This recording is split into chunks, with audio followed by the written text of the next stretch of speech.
یہ قومی ایجنڈا ہے جس کو ہم نے بڑی ارق ریزی سے مشاورت کے ساتھ تیار کیا ہے۔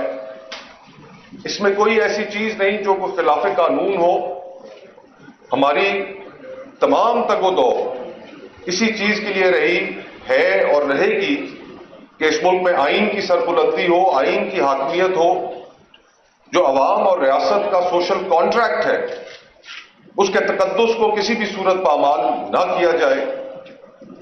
تبھی یہ ریاست آگے بڑھ بھی سکے گی۔ ہماری خواہش یہ تھی کہ پہلے دن سے کہ جو اتحاد ہے اپوزیشن کا، اس کی جو مشترکات ہیں، جو پاکستان کو درپیش مسائل ہیں، کہ ان کو نہ صرف اجاگر کیا جائے بلکہ ان مشترکات کے اوپر اتحاد کیا جائے، اور پھر پبلک ایٹ لارج کو اور تمام سیاسی جماعتوں کو یہ دعوت دی جائے کہ یہ قومی ایجنڈا ہے جس کو ہم نے بڑی ارق ریزی سے مشاورت کے ساتھ تیار کیا ہے۔ اس میں کوئی ایسی چیز نہیں جو کوئی خلاف قانون ہو۔ ہماری تمام تگ و دو اسی چیز کے لیے رہی ہے اور رہے گی کہ اس ملک میں آئین کی سربلندی ہو، آئین کی حاکمیت ہو، جو عوام اور ریاست کا سوشل کانٹریکٹ ہے اس کے تقدس کو کسی بھی صورت پامال نہ کیا جائے، تبھی یہ ریاست آگے بڑھ بھی سکے گی۔ اور اس ریاست میں موجود پاکستان میں بسنے والی مختلف اقوام وہ اس میں رہ کر اپنی جو تگ و دو ہے اور اپنے جو سائل اور وسائل کے حقوق ہیں ان کو حاصل کر سکیں۔ تو جو ہم نے قومی ایجنڈا تیار کیا، شکریہ جی، اس کے جو چیدہ نکات ہیں وہ میں آپ کے سامنے اگر اکابرین اجازت دیں تو رکھنا چاہوں گا، اور آپ کو پڑھ کر بھی سناؤں گا۔